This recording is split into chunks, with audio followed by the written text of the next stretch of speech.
दोस्तों नमस्कार। आप सभी स्वस्थ होंगे, मस्त होंगे, अपने एग्जाम की अच्छी तैयारी कर रहे होंगे। साथियों, आज हम एक नई क्लास आपके सामने है वो लेकर आए हैं। आज हम इस जो वीडियो है इस क्लास में हम आपको वाहन की परिभाषाओं के बारे में बताएंगे। बहुत शानदार क्लास रहने वाली है। काफ़ी बार ये प्रश्न आ जाते हैं और हमारे हर बार है वो प्रश्न गलत हो जाते हैं। तो दोस्तों आज की इस क्लास में हम क्या सीखने वाले हैं ये मैं सबसे पहले आपको बता देता हूँ।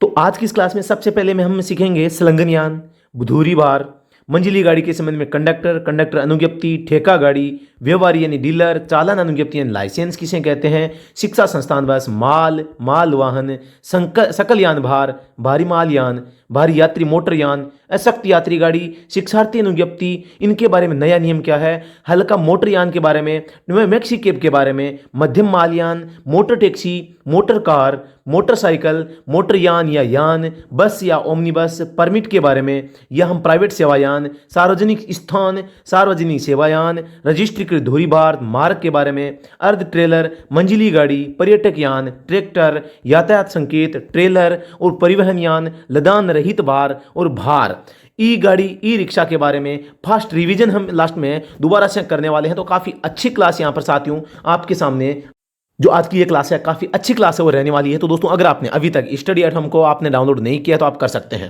शुरू करते हैं आज का ये पहला सेशन। साथियों मैं बता देता हूं वाहनों की परिभाषा, यानी कि मोटर व्हीकल एक्ट जो मोटर व्हीकल एक्ट है इसमें भी जो 2019 में जो संशोधन हुआ है इसमें कई चीज़ों को यहां पर बदल दिया गया है। साथियों आपको ध्यान से देखना है, इसमें बदला हुआ है, कुछ संशोधन हुआ है, तो उन चीज़ों को ध्यान रखना है। जैसे मैं बात करता हूं, जैसे पहले हम असक्त गाड़ी कहा जाता था। असक्त गाड़ी वो होती थी जो विकलांग व्यक्तियों के लिए होती थी, लेकिन अब इस असक्त गाड़ी जो वाहन है इनवैलिड कैरिज है, इसको हटा दिया गया है। इसकी जगह अब नाम रखा गया है अडेप्टेड व्हीकल।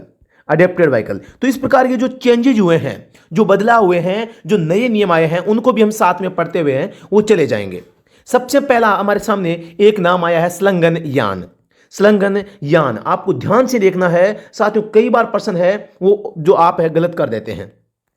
स्लंगन यान क्या होता है, आर्टिकुलेटेड यान क्या होता है, स्लंगन यान होता है जुड़ा होना, यानी कोई वाहन है एक ऐसा मोटरयान अभिप्रेत है जिससे कोई अर्ध ट्रेलर संलग्न है, इसको ही यौगिक वाहन कहा जाता है। साथियों अब आपको याद हो गया होगा कि स्लंगन यान, आर्टिकुलेटेड व्हीकल और यौगिक वाहन है वो दोस्तों तीनों एक ही है। तो यहां पर आपको तीनों को एक ही पढ़ना है साथियों, ध्यान से देखना है। जिससे अर्ध ट्रेलर जुड़ा है वह यौगिक वाहन कहलाएगा। सीधी सी बात यहां पर समाप्त हो जाती है। जैसे ट्रक के साथ ट्रेलर और ट्रैक्टर के साथ ट्रॉली, तो यहां पर आपको यौगिक वाहन किसे कहेंगे, जिससे अर्ध ट्रेलर जुड़ा है। अब अर्ध ट्रेलर क्या होता है साथियों, मैं ये भी बता देता हूं। अर्ध ट्रेलर इस प्रकार से माना कि कोई ट्रॉली है, ट्रॉली के पीछे तो टायर है लेकिन आगे टायर नहीं है, यहां पीछे तो एक्सल है लेकिन आगे एक्सल नहीं है, आगे से वो किसी दूसरे वाहन पर निर्भर है। यानी कि अर्ध ट्रेलर यानी आधा इसका है आधा दूसरे का है, यानी कि आधा भाग तो ये सेम उठा लेता है, आधा वजन तो, लेकिन आधा वजन किसी दूसरे के ऊपर टिकाया जाता है, वह अर्ध ट्रेलर कहलाता है।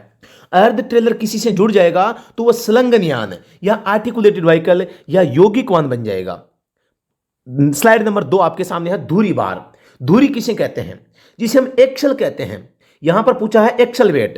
पहली बात तो एक्सल जो दो पहियों के बीच में होती है वो एक्सल होती है। अब ये दोनों बीच में माना कि दो टायर है, दोनों के बीच में एक्सल लगी हुई है।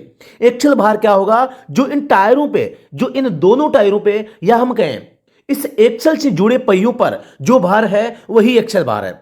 यानी जो इन पहियों पर जो भार है वही एक्सल भार है, या हम ये कह सकते हैं किसी एक्सल से जुड़े गए पहियों पर पड़ने वाला भार ही कुल उसका एक्सल भार होता है। अब पढ़ते हैं परिभाषा जो आपके एक्ट में दी गई है, यहां पर आप आसानी से देख पाएंगे।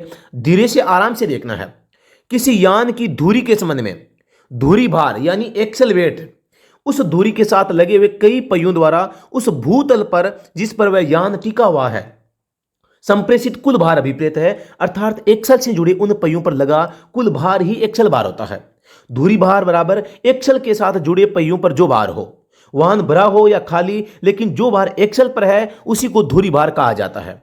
अब हम पढ़ेंगे यहां पे मंजिली गाड़ी के संबंध में कंडक्टर, यानी जो कंडक्टर लाइसेंस होता है इसके बारे में आपको थोड़ा सा बता देता है। कंडक्टर से वह व्यक्ति अभिप्रेत